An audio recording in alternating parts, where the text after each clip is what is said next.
Ready? And this is a period 7 discussion here with two period 6 prominent figures we have with us today. Kyle Hosravani and Parthiv Patel. Gentlemen, can you each explain one or two or a few things that you do in your particular period? Let's start with Kyle. I am a member of the Supreme Council, and I am also a very avid stock talker.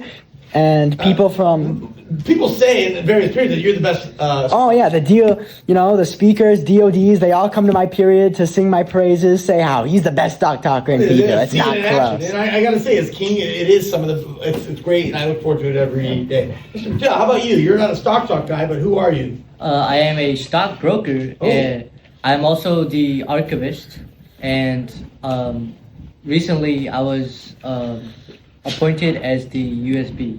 Ooh. So you're we got some big shots here today. Okay, gentlemen, our topic here today is not necessarily P-Ville, but I think P-Ville chimes into a lot of the lessons. We're looking at the units of the year. And Kyle has the list in front of him, so he's going to read off, this is the first semester, what are the units, and he'll just read the units. He's not going to give them the specifics, and we'll get into that after. Go ahead. So for semester 1, our first unit is geography. Our second unit is foundation, or cycle of life. Third is East and West. Fourth is autocracy and democracy. Fifth is most radical nerds eat raw sushi. Sixth is French Revolution. Seventh is Napoleon, and our final for semester 1 is on the Industrial Revolution. Okay, let's start at the beginning, and let's talk about geography. I mean, you got to start somewhere. It was the Seterra maps. This particular year, there's a lot of controversy with some cheating. Oh, yeah. I forgot what the terminology is where people use the method to cheat. Was it inspect element? Say again? Was it inspect element, I think? A patch. They added a patch. A patch? Yeah. What's that? Yeah. What's that? What's a patch? Oh, come on. I'm old. Patch, you should know this. it's like a basic code. Yeah. Go ahead. You wanna...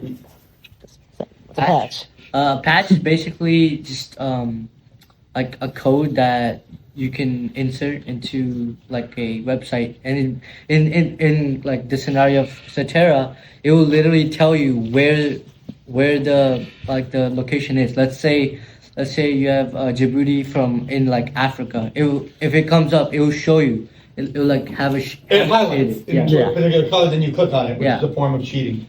And unfortunately, it happened, and then it caused a big to-do because people had to come to workshop, people had to come after school for several weeks. Yeah. It was a pain in the butt. And traditionally, we had the honor system, where you just honestly do it. How do we prevent that in the future? Gentlemen, what are your comments on, or do we not use the Seterra maps? I mean, I think part of being in a world history class is, just knowing generally where things are. We're not asking you to memorize the complete map, but thoughts? I believe, Kyle Kia here, I think it is good to memorize. And while some may argue that Seterra maps aren't really necessary because you don't need to know the exact places of a lot of countries, I think it's good to generally do like 1 week spent on it. And then even if you don't remember the exact locations of where Gibraltar is on the map, you'll know its general area. You're like, oh, I remember it's somewhere. You've heard the word before. You've heard the word. You're familiar. When it comes up in text or something, you'll be like, oh, I know that place. I did it from the Seterra maps. Yeah. And as for the cheating issue, I believe that the only real way to prevent that would be to have a mandatory on-paper test, which people aren't really fans of. But if you want to keep the Seterra system graded, I feel like that's the only way to do it without allowing cheating. What about you, Patel? Patel here. So I think that is on paper is it's like a good concept, but I think that cheating, TAs are going to go on strike, by the way, because that's a lot of grading. Yeah. A lot of grading for me too. Go ahead. Yeah. I'm sorry. So yeah, one thing is grading. If it's online, you can basically just, if it's online, it's easier to grade. It's easier to do it because many people they're just tired of writing things, and it sometimes just gets messy.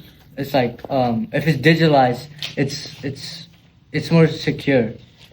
One of the things that was a pain in the butt to kind of have people come after school, come to workshop, but they had to come back to the back desk, show Mr. P that they knew it on each map. The good side to it was people like you guys, you two gentlemen, you're not shy. Here you are up here, you said, "I want to talk." But a lot of students who were shy, that I would usually use it as a moment to like, "How you doing?" And then like, "Hey, how are your other classes?" And then just to kind of get something. I was always trying to get something out of them, just so I get to know them more. Right? So in that sense, it was good. It was just unfortunate. It took way too much time, and yeah, I mean, to assess them was much better than the paper thing, because I could just say, "Okay, go," and I can just watching them do it. There's no way around it. There's no patch. Is that the way we do it? The other thing too about the geography is it is a week, but then we start foundation lessons. So while the foundation lessons are going on, students are still doing their maps. They still have time to qualify and all that sort of stuff. Yeah. And that's by design too, because I think the foundation lessons are nothing you're going to find online. They're just an in-class experience. So Yeah. maybe we should move to that now, or?